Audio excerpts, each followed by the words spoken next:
8-7. Nu skal vi en tur til Lykkegård ved Vejle. Vi skal til Quintal. Velkommen til Beata Knudsvich.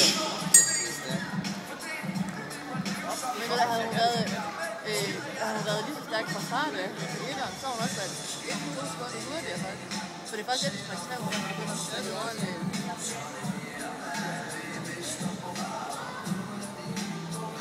Der kommer kunder på den. Det er faktisk bare lidt.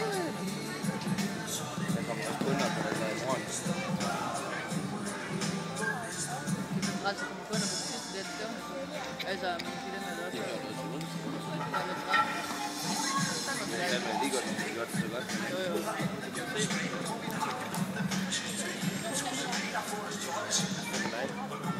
Der er kunder på det.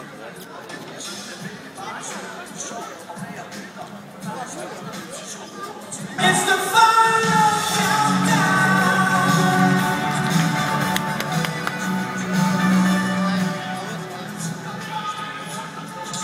En super 0-runde her af Beata Knudsvich med Quintal fejlfri i 38-6-9 på tredjepladsen. På banen har vi nu fået